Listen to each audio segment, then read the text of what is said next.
아가서 동화. 부모가 자녀에게 들려주는 최고의 사랑 이야기. 27화 여호와의 전쟁.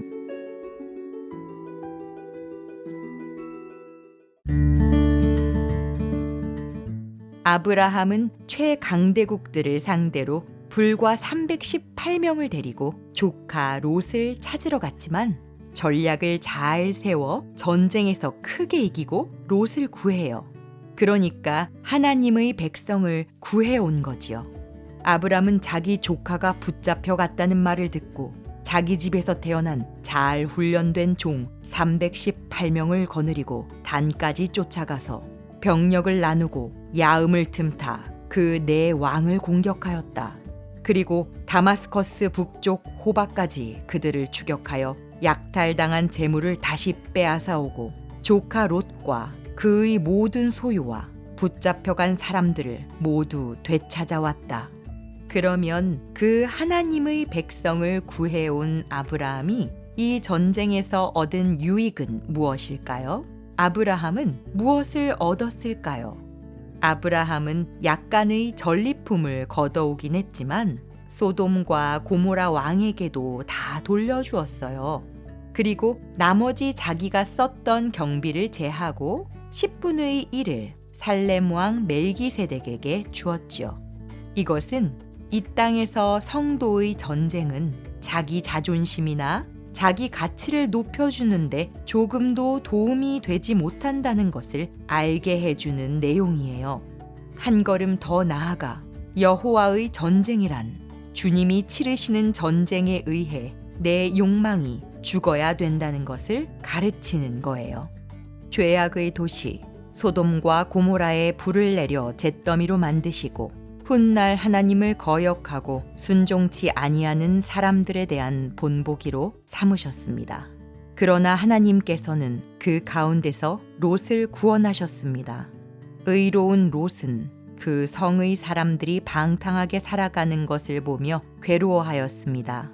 롯은 선한 사람이었기에 이웃들이 날마다 행하는 악한 일들을 보고 들으면서 몹시 괴로워하였습니다. 하나님께서는 경건한 사람을 어떻게 구원해야 할지 아시고 큰 어려움이 닥칠 때 구원해 주십니다. 그러나 악한 사람은 심판날까지 계속 벌하실 것입니다. 이와 같은 전쟁은 사사기 7장에도 나와요. 기드온과 300명의 용사 이야기예요. 하나님이 병사 수를 300명으로 확 줄이신 이유는 이 전쟁은 너의 전쟁이 아니고 나의 전쟁이다 하고 가르쳐 주시기 위해서였어요. 창세기 14장에서 아브라함이 만난 살렘 왕 멜기세덱을 히브리서 7장 9장에서는 예수님이라고 해요. 그 살렘 왕 멜기세덱이 전쟁터에서 죽도록 고생하고 온 아브라함에게 준 떡과 포도주 역시 예수님의 살과 피를 상징해요. 이 일이 있은 후에 하나님은 아브라함에게 큰 상을 준다고 말씀하세요. 이 일들이 있은 후에 여호와께서 환상 가운데 아브라함에게 말씀하셨습니다. 아브라함아, 두려워하지 마라. 나는 내 방패이다. 내가 너에게 큰 상을 줄 것이다. 이 상은 바로 예수님이에요. 예수님이 영적 전쟁의 방패요 상급이라는 말씀이지요. 우리의 싸움은 이 땅의 사람들과의 싸움이 아니에요. 우리의 싸움은 이 땅의 사람들에 대항하여 싸우는 것이 아니라 이 세상의 어두운 세력들과 공중의 권세 잡은 악한 영들에 대항하여 싸우는 것입니다. 여기 이 땅의 사람들이란 세상 정신, 즉 육신을 의미해요. 그러므로 영적 전쟁의 핵심은 몸을 개발시키고 육신을 발전시켜서 이길 수 있는 게 아니라는 거지요. 사람들은 도덕, 윤리, 율법 이런 것으로 자기들의 가치와 자존심을 챙겨 가지려고 해요. 그게 예루살렘 여자들이고 인본주의, 율법주의예요. 그런데 예수님은 그것을 다 없애고 십자가로 승리하셨어요. 하나님께서는 우리를 거스르는 기록된 빚의 문서들을 우리 가운데서 취하셔서 그것들을 십자가에 못 박아 깨끗이 없애주셨습니다. 이렇게 하여 하나님께서는 세상의 주권과 능력을 꺾으시고 온 세상 사람들에게 십자가를 통한 승리를 보여주셨습니다.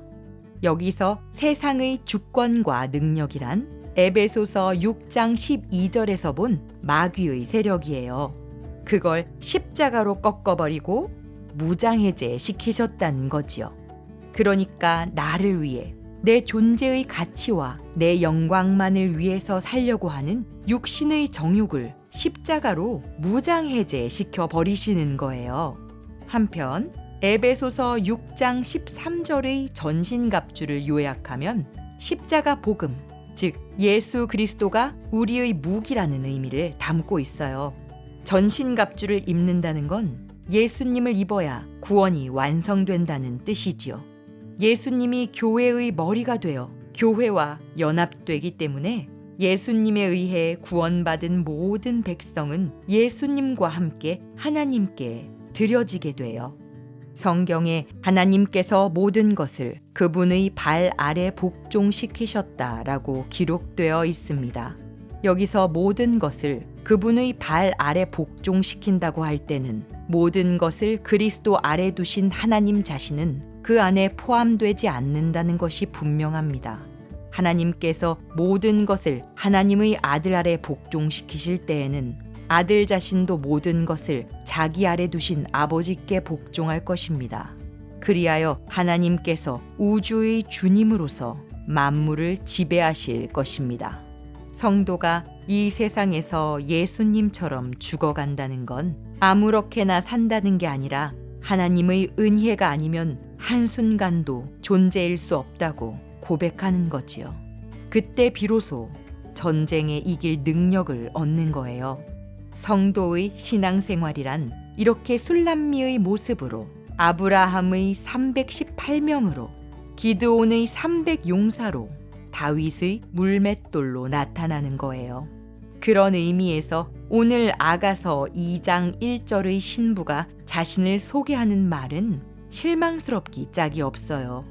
왜냐하면 신랑이신 주님을 보지 않고 자기를 보는 바람에 연민에 빠져버렸기 때문이에요. 어떤 주석자는 이 고백이 이름 없이 빛도 없이 주님을 따르려는 성도의 겸손함으로 해석해 놨지만 여기서는 1장에 이어 자기 열등감을 표현한 것으로 볼 수 있어요. 신부의 이 고백에 신랑은 무엇이라고 대답할까요? 다음 시간을 기대하세요.